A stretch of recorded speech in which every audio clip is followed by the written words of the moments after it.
चलिए अब नरसिंहपुर से आ रही तस्वीर से आपको रूबरू कराते हैं, जहां कृषि उद्योग समागम का आयोजन किया गया, जिसमें उपराष्ट्रपति जगदीप धनखड़, इसके साथ साथ राज्यपाल मंगूभाई पटेल और मुख्यमंत्री डॉक्टर मोहन यादव शामिल हुए। ये तस्वीरें आप देखें, किसानों को खेती की नई नई तकनीक देखने को मिल रही है। साथ ही किसान 3 दिन तक चलने वाले समागम में खेती के उत्पाद को कैसे उद्योग में बदले, इस बारे में भी जान रहे हैं, समझ रहे हैं और वापस गांव जाकर लोगों को समझा रहे हैं। कृषि समागम को लेकर किसानों का क्या कहना है, उनके रिएक्शन कैसे आए हैं, आपको वो भी सुनाते हैं।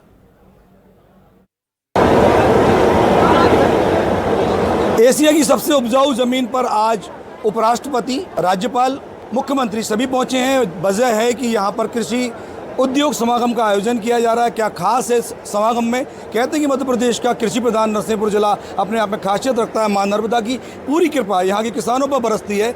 नरसिंहपुर के उप संचालक कृषि हमारे साथ हैं। कितना खास ये समागम है और नरसिंहपुर के लिहाज से ही, मध्य प्रदेश के लिहाज से ही क्या खास इस समागम से निकल के जाने वाला है, क्या कहेंगे उमेश जी? सर, जैसा कि आपने अभी कहा कि एशिया की सबसे उपजाऊ ज़मीन हमारी है, तो उपजाऊ के साथ हमारे यहाँ उत्पादन भी अधिक होता है। अब इस उत्पादन को अपन कृषि उद्योग के रूप में भी ले जाना है कि किसानों को कैसे मार्केटिंग में लगेगी, एक जगह प्रयास है। और यही प्रयास हमारे जो कृषि विभाग से संबंधित जो जितने विभाग हैं और उनके द्वारा स्टॉल लगाए गए हैं और यहाँ पर एक प्रकार से एमयू हो रहे हैं।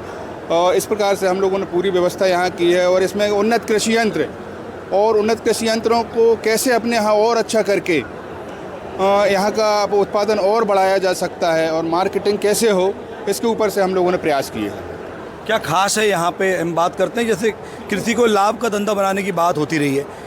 किसान खेती तो करता रहा है, अब उसको उद्योग में कैसे कन्वर्ट करने की तैयारी है? सर, यहाँ पर अभी जैसे हमारे यहाँ किसान हैं तो उद्योग की ओर उपजाऊ उपज तो हो रही है, लेकिन इस ओर बढ़ नहीं पा रहे थे, तो इनके लिए मार्केटिंग बहुत ही ज़रूरी है। तो बाहर से भी हम लोगों ने यहाँ पंजाब से, हरियाणा से भी किसान लोग आए हैं और उद्योग अपने जैसे कृषि यंत्र वाले आए हैं, तो उनको कैसे बढ़ावा मिल सकता है अपने यहाँ के किसानों को, उसका प्रयास किया गया है। लगातार आप रहे हैं कृषि विभाग में, क्या खासियत है नरसिंहपुर की, क्या आप ये दिखा रहे हैं यहाँ पे? नरसिंहपुर की खासियत के बारे में जहाँ तक बात की जाए तो सभी को पता है, गाड़ावारा की तुअर दाल जो है और करेली का जो गुड़ है वो एक बहुत ही पौष्टिकता से भरपूर है। उसको किस प्रकार से हम प्राकृतिक के रूप में ले जा सकते हैं, उसका ही हमारा एक मॉडल हमने यहाँ पे तैयार किया था। पूरा का पूरा जैव विविधता को शो कर रहा है जो कि, और साथ ही साथ गाड़ावारा तुअर दाल को किस प्रकार से हैंडमेड हमारी महिलाएँ तैयार करी हैं, उसका हमने जीवन प्रदर्शनी भी तैयार करी है, जिसमें हमारी माननीय जो वीपी मैम है वो भी यहाँ पे आके और उन्होंने भी इसका आनंद उठाया था। तो ये एक हमारे लिए बहुत सौभाग्य की बात है कि जो हमारी गाड़ावारा की दाल है, कहीं ना कहीं उसको जीआई टैग आवश्यक रूप से मिलना भी चाहिए। लेकिन इस तरह आम की खेती भी कर रहे हैं और यदि बात की जाए कि पिछले 5 साल में उन्नति खेती करके एक किसान सिर्फ लखपति ही नहीं करोड़पति बन सकता है, तो उसके सबसे बड़े उदाहरण ये किसान है। बस काम करने का जो तरीका है, काम करने का जो जज्बा है, वो आप में होना चाहिए।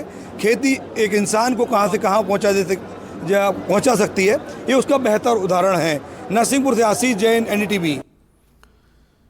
मऊगंज जिले में अवैध खनन को लेकर प्रशासन ने बड़ी कार्रवाई की। अवैध खनन से पर्यावरण को नुकसान पहुंचाने पर प्रशासन ने खनन माफिया पर 10 करोड़ 8 लाख रुपए के जुर्माने लगाए हैं।